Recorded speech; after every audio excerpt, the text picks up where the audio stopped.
Wie geht's? Ich heiße Milad. Ich bin in ich bin in Deutschland. Ich bin in Frankfurt.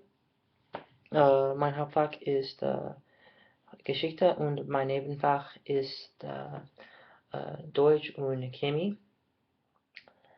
So guys, I'm in Frankfurt. I've been in Germany for about 3 days, and all I can say is my German has already improved immensely because I'm submerged in culture. Currently, I'm in Frankfurt. Currently I'm in Frankfurt, and here's what I have to say about so far. Um, well, the plane ride here was pretty good. As I was flying, I learned that Germany won the World Cup, and right before I boarded, I watched the first half and like 20 minutes into the second half, and I was going crazy. I forget to tell you. I forget to tell how many times I yelled and screamed. It probably equaled the same number of times I was told to breathe. Because when you watch the World Cup, you forget to breathe sometimes because you're so anxious. The plane ride was amazing. The food was decent. Was pretty decent for airplane food. I flew to Lufthansa, and I highly recommend if you're going to Germany, fly Lufthansa. It's you submerge in German because the pilots in German, you see the screens in German. What I recommend is you watch movies you've already seen in German. Like for example, I watched Captain America: The Winter Soldier, in English and in German. First I watched it in English, then I watched it in German. For some reason I didn't have the option, or I didn't know how to find the option of English subtitles, but I think it was better if I just watched it in German with no English subtitles because I'll be just focused on the lyrics, not the words. Even though I knew what was going on in the movie, I still picked up a few words. I still picked up a few phrases, how they would say it in the vernacular, and how they, you know, it's like in English. Here in German, they still have their vernacular, they have their slang, and it varies from city to city, state to state, region to region. Similar in similar to America and English in the East and the West and the North and the South, state by state, etc. I sat next to an amazing person. She was a teacher at Southern Methodist University. She spoke German and Russian. She spoke really fluent English. She was American, obviously, and she just gave me good tips and advice on how to immerse myself in the German culture. She said, just force yourself, go to the park. Just the hardest thing for any student is just going out and leaving your hotel room. I see the irony. I'm in my hotel room, but I'm doing this video, but I've been out all day and I've been speaking German, and she said, just go out, talk to people. If they laugh at you, it's okay. People are always gonna laugh at you. But if you just work through it, eventually you'll speak German. Cool thing is, I was in the park today, and some lady asked me in German, wo ist die Bank? And I said, ich weiß nicht, ich bin Ausländer. Der ist eine Touristenperson. Ich denke, es ist besser, sie, I'm sorry, guys, I can't think, but I said to her, well, it would be better for you to ask that person in German. Granted, it was broken, it wasn't proper grammar, but again, she's like, danke, bitte, and I said, bitte, in response. Um, what else happened? She also said that, she also gave me some advice, she also gave me a quick, awesome history lesson on life in the USSR, life in East Germany, life in the counterculture of the 1960s, what American politics. She's awesome. She gave me her email address. I'm in contact with her. She's awesome. It was awesome. I'm very grateful that I had that opportunity to sit next to a professor from Southern Methodist University who has taken students to Russia after the fall of USSR and into Germany before and after the reunification of Germany. What else? I'm sorry, I'm writing an outline on my presentation. So I get here, I get to Frankfurt. The problem is, guys, the jet lag. What I recommend is as much as your mind wants you to sleep or your body wants you to sleep because of the difference of time, uh, you should force yourself to stay up a bit. Don't sleep. Don't take a 2 hour, 1 hour nap because you're gonna be off a bit. But I learned from experience. I took an hour nap and the person, she was right. This professor. I don't have her name permission to say her name, so I'm not going to. But I have a. So she said, just make sure you don't fall asleep. But no, I didn't listen. I thought like, man, I'm really tired. If I just take a quick nap, I can still fall asleep. I didn't fall asleep until 1, and guess 1 a.m. And I didn't get up until I got up at 6 a.m. So I only got 4 hours of sleep after all that flight and everything, plus the hour nap. So I got 5 hours of sleep in 40 hours, I think, if I do the math right. Um, so that's what I recommend y'all do is just be strong, and if you gotta go to bed after 7. So, cause you might go to bed and wake up at 1 a.m., 2 a.m., but guess what? You can still go back to sleep. No big deal. No harm, no foul. Uh, and I missed one of our mandatory tours, so I'm deducted already. So there it is, guys. If you're with the university, sometimes you have to do these tours with your group or on your own, uh, despite being uh, despite being jet lagged. So I'm already behind, and I'm paying the price right now. I'm doing catch up work while everyone else is out. Still immersing myself in German, even though I've been immersed myself in German since 7 a.m. today, asking for food, uh, getting my phone, it's POS phone. Like you'll figure it out because there's so many scammers out there for these phones, and I got scammed, and I eventually got a good phone, but the plan is not working like it said it would, and what I've been researched, that's normal because hit or miss. So back to Frankfurt. Frankfurt's a very international city. I was asking questions. Entschuldigung, wo ist blah, wo ist die Altstadt? And in Frankfurt, Germany, it's a very international city. It's a very economic powerhouse. So I ran into these people, and they're not the typical German when you think of blonde hair, blue eyes. Frankfurt's a very international city. You have a lot of Koreans and Iranians, Turkish, Russians, Eastern Europeans, Western Europeans, Africans, and some speak German. But I ran into blonde hair, blue eye. I thought this guy spoke, being stereotypical. I was like, this guy has to speak German. I asked him, he's like, oh, he said, oh, no, ich spreche keine Deutsch. And I was like, okay, okay. And I asked him, he said this. I knew where the Hauptstadt was, the old city. But the point is, ask a question. The professor said this, ask a question even though you know the answer to it, because by practicing it and knowing the answer, you're more confident when you speak it. It's a crazy idea. I wish I had thought about it myself, but I didn't. So that's one of my advices to you. Don't be afraid to speak the language you're trying to learn. Also, have a notebook. I have a notebook of all the German I've been learning. Obviously, I still need to complete it because throughout the day I write in English what I want to know is to say it in German, and I go to a random person and say, Entschuldigung, ich bin ein Ausländer, ich habe eine Frage, wie sagt man blank auf Deutsch?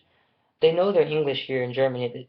It's even better better English than American English growing up in America, because they grew up with proper grammar and everything. So as I can see already, as a result, my English has become better while being in Germany, and that's a crazy. I never thought of it like that, and I'm great.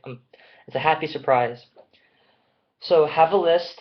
Don't be afraid to go to your dorm, to leave your room, and go out, talk to people, talk to the waiter. The best places to go learn the language is go to a coffee shop, go to a park. If you're religious, go to a service. If either any religion, it's people all have the same beliefs. Uh, and you learn quick slang, you learn proper. Here's how we would say it, and that's the point. You want to learn how to speak German like a German. You want to learn how to speak Russian like a Russian. You want to learn how to speak uh, if you want to learn how to speak Tree, the language of Ghana, you'll learn how to speak it like a native Ghanaian. If you want to learn Portuguese, you learn how to say it like a native Brazilian or a native citizen of Portugal. What else?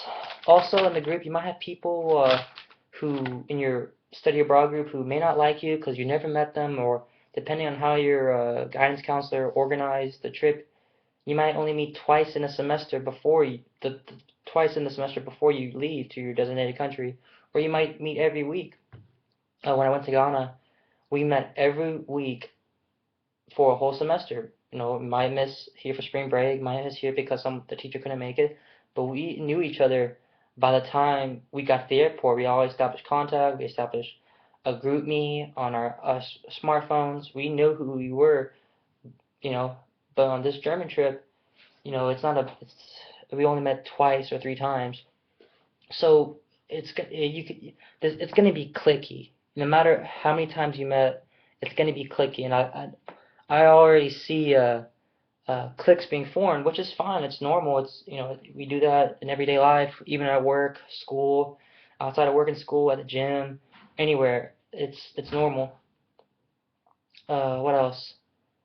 Uh, So yeah, but if you want to break that clique, just go up to these cliques. You know, if they're gonna judge you for trying to talk to them, like your fellow travelers who have the same goal as you, and they're gonna excommunicate you or they're gonna push you away because you're trying to break their clique or trying to talk to them. You know, maybe they're not the person to be around, but at least you try. So don't be afraid of breaking cliques or moving from clique to clique. You know, you can be a jumper, which is I highly recommend it because you get to hear people's different experiences and their different advices and from their stories and their mistakes throughout the day.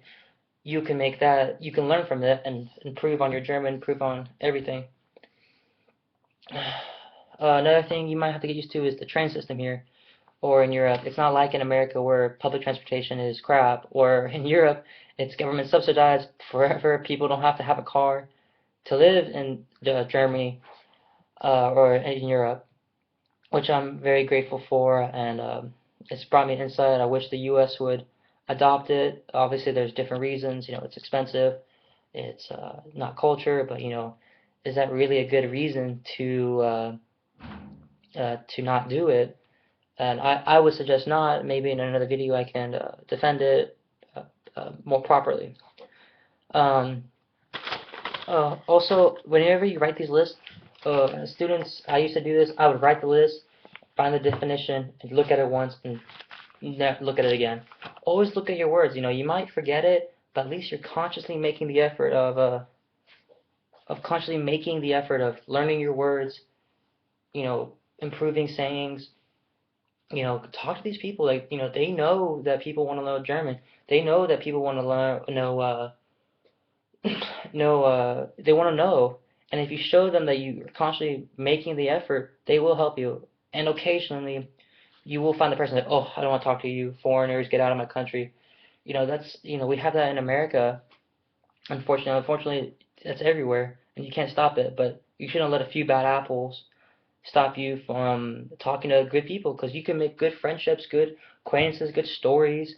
You tell your friends back home. So don't let a few possible bad experiences hinder you from learning German, because you know it's your experience. You should get the best out of it. Um, Also, don't translate word for word like idiomatic phrases, because it's not gonna work, because our idiomatic phrases like the saying goes two horses in the bush is better, blah blah blah. You can't translate that word for word, but it's okay if you do, because you're still making that effort with good intentions, and you'll make a mistake. I made a mistake. I translated what's up in to German, and this little girl looked at me, and she knew I wasn't German. She's like, nothing much, the sky. And we laughed and we had a good talk, and just a quick conversation. She showed me a few slang words, slang sayings, idiomatic phrases like "mir islanga" means whatever, or she corrected me on some of my words, and I spelled Kirche as church and Kirche as cherries, and it's the reverse. I see. So it's also about hearing. You get a better ear for the language because you're immersed in it and everything. What can I else say? Phones. Like I said, you're gonna get screwed over as much because people are trying to sell you stuff here. They know you're a tourist. They know you need a phone. They're not gonna.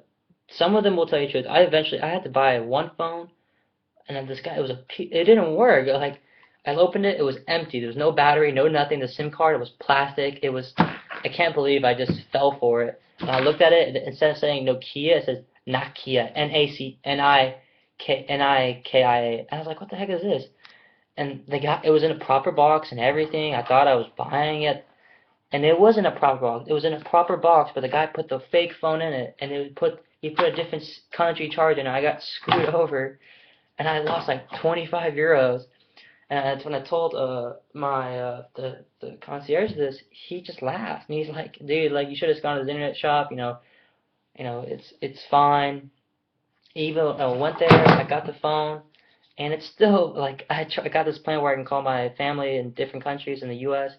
For whatever reason, it's not working, and I'm trying to. I've called German people and I've left messages.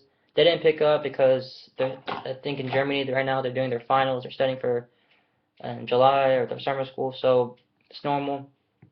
But so if I were you, Southerner, if I were you, I would go to your provider in your home country and tell them, hey, I would like an international plan. I know it can be more expensive than getting it could probably be more expensive than getting a phone like this. But looking back on it, I wish I did pay the extra money because it's one less thing to worry about, one less thing to think about while you're here, while landing, while being jet lagged, while everything. So what I recommend y'all doing is just go to your provider and just pay the money. Tell them what's up. Tell them what's you're doing. What's your recommendation? Obviously, they're gonna try to sell you. They're trying to milk you because it's all about this for them, because you don't know if they're getting compensation. Each store is different. Each provider is different. What I recommend, just ask them last, but go on blogs, go on Reddit, go on BuzzFeed, just Google it, Yahoo it, or whatever. Just plenty of information it's at your fingertips. Just fingertip away, There's the information, a fingertip away. What else? Also, for some study abroads, they'll give you homework. Like, for example, I was given a homework assignment, and when I got back from Ghana, I found out we had homework, and I finally did it. Don't put that off. I know it can be difficult if you're doing summer school, especially if you're doing summer school in the month before you're leaving. For example, for whatever I had to, based on my summer school schedule, I was forced to do all my homework in one day, and I had to write 20 total pages of German, of either filling out questions or everything. On a Saturday, 2 days before my physics 2 final, and I tried to do it each day, but my physics homework kept pushing me. I didn't want to sacrifice sleep because if I sacrifice sleep, my German homework would be bad and my physics would be bad. So I made a conscious effort. It's like, listen, let me do really well for physics so I can take that one Saturday off and just do a lot of German. And I did that. I got up at 7 a.m., cranked out 20 total pages of German uh, in started at 7, took breaks obviously for food, watched a few matches in the World Cup, and hanged out with friends. I got done at 10 p.m., but I was on a schedule. I couldn't not deviate. Boom, boom, boom. Everything was planned like 2 days in advance.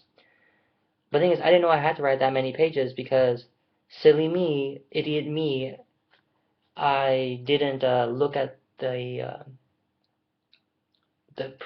syllabus for the assignment, what was required of me, etc., etc. I just read the first paragraph and I said, oh, I got this, no big deal.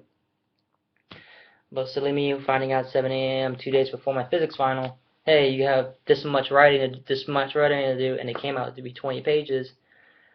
It was a lesson for me because I underestimated it. It's like, oh, it's 4 prompts, no big deal. I can get that done in 12 hours, and I was wrong.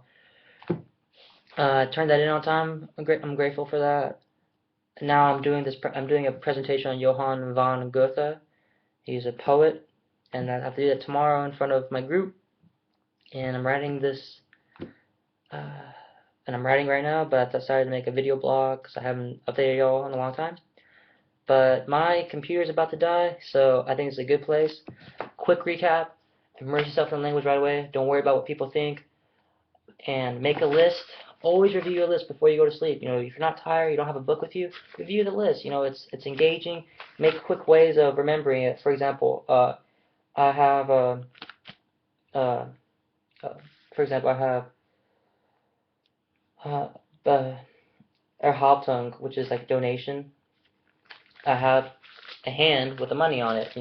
That's how I memorize. That's a new technique figured out for myself. Like I learn better if I just don't go from German to English. I say German to a picture or an action, so I can get it like that.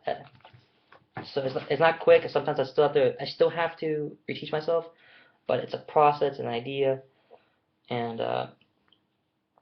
what else?